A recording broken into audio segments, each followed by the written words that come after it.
Populaire Occitane, accélérateur de projet, vous présente l'interview Objectif News de 18h. L'aéroport Toulouse-Blagnac vous présente l'interview Objectif News de 18h.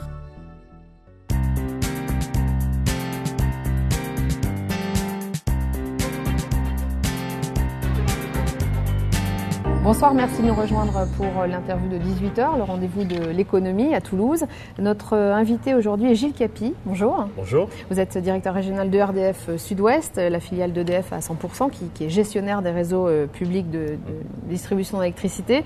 Avec vous, aujourd'hui, nous allons parler d'innovation, puisque vous venez de clôturer, d'organiser un forum innovation avec plus de 300 salariés. Quel était votre objectif à travers cet événement ? L'objectif à travers cet événement, c'était effectivement de réunir 300 personnes de l'ensemble du Sud-Ouest pour parler d'un sujet qui est un sujet très important pour nous, celui de l'innovation. Avec l'idée que on peut dépasser peut-être le paradoxe apparent qu'il pourrait y avoir entre service public et innovation, puisque le service public, on est plutôt dans le monde du prescrit, de la conformité, et finalement nos collaborateurs pourraient se satisfaire d'avoir fait leur travail à partir du moment où ils ont respecté des règles et des procédures. Sauf que on est dans la vraie vie d'un service public en contact avec les clients et qu'on doit chercher en permanence à améliorer les services. Donc le but de cette journée-là était effectivement de concilier ces deux mondes, le monde de la conformité et le monde un peu de la désobéissance, puisque une innovation c'est une transgression finalement à une règle. On fait une nouvelle règle, c'est une espèce de rébellion contre une fatalité ou quelque chose qui ne marche pas. Et donc on a montré au cours de cette convention une vingtaine d'innovations, certaines très modestes, des petites, certaines plus importantes. Comme par exemple ? Alors, par exemple, il y avait parmi ces 20 innovations des choses aussi différentes que un système automatisé d'envoi de SMS à l'occasion d'interruption d'électricité pour cause de travaux aux entreprises. Oui, c'est pas grand-chose, mais ça fait partie de l'innovation. Des systèmes de cartographie sur des tablettes iPad, puisqu'on essaie d'introduire les nouvelles technologies dans l'exercice de nos métiers. Mais il y avait aussi parmi les innovations Lucia Cow, qui était la vache qui faisait partie, la vache RDF qui faisait partie de la Cow Parade, et qui associait une nouvelle technologie via un panneau solaire et un système de LED développé par un lycée professionnel avec un côté artistique, etc. Donc toutes sortes d'innovations étaient là pour montrer qu'un service public est capable de créer des choses nouvelles dans l'intérêt des clients qui desservent. Quelles sont aujourd'hui, selon vous, les grandes problématiques en matière d'innovation pour la distribution d'électricité ? Alors, les grandes problématiques concernent la capacité du réseau à répondre de manière efficiente au moindre coût à tous les enjeux énergétiques qui font l'actualité aujourd'hui d'ailleurs de la France, dans le cadre du débat énergétique. En clair, il s'agit de transformer le réseau et de le rendre capable de pouvoir gérer, accepter dans son infrastructure, dans des conditions de sécurité, puisque l'électricité ne se stocke pas, donc il faut en permanence assurer l'équilibre offre-demande, dans un contexte où on va avoir un fort développement, on l'a déjà, d'énergie renouvelable répartie sur tout le territoire.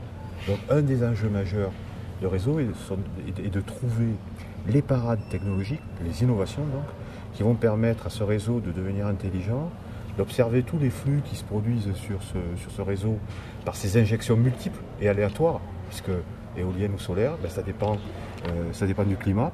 Et donc il va falloir qu'on soit capable en permanence de s'adapter à ces aléas, ces réalités très très mouvantes qui nous font sortir du schéma ancien, centralisé, qui consistait à acheminer l'électricité d'un endroit central, un barrage hydroélectrique par exemple, jusqu'à un client. Donc aujourd'hui on va être confronté à cette multiplicité d'impacts et donc trouver les parades technologiques. Est-ce qu'il y a des projets, ou justement des services que vous allez proposer très bientôt, innovants, dont vous pouvez nous parler ? Alors, bien sûr, on s'intéresse beaucoup à cette problématique d'innovation majeure pour le réseau. RDF développe avec des partenaires une quinzaine de projets en France. Le Sud-Ouest n'en avait pas. Et donc, je suis à mesure là, de vous annoncer la mise en œuvre d'un smart grid très important. Smart Grid, rappelez-nous. Un Smart Grid, c'est le réseau intelligent. Un réseau intelligent qui est capable, comme je vous disais tout à l'heure, d'identifier, de capter tous les flux qui se produisent sur le réseau jusqu'aux clients individuels pour permettre d'assurer la sécurité, le fonctionnement du réseau, pour permettre de dépanner plus vite lorsque c'est nécessaire ou pour permettre de développer des services plus personnalisés aux clients. Et ces innovations, allez-y. Ces innovations, elles sont développées en interne ou vous collaborez avec des entreprises et des laboratoires de recherche? Oui, sur des enjeux aussi importants que ça, l'idée c'est de faire des innovations collectives.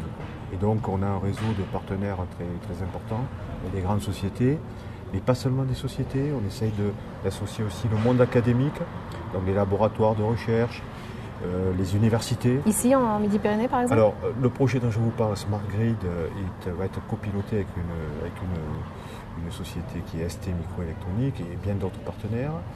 Et donc mon propos est ici effectivement de chercher des ponts entre les universités ou les écoles qui sont déjà associées à le premier tour de table de ce projet, si j'ose dire, et demain la mise en œuvre dans l'espace toulousain, puisqu'encore une fois, c'est Toulouse qui a été choisi. Merci Gilles Capi d'avoir été notre invité aujourd'hui. Merci à vous.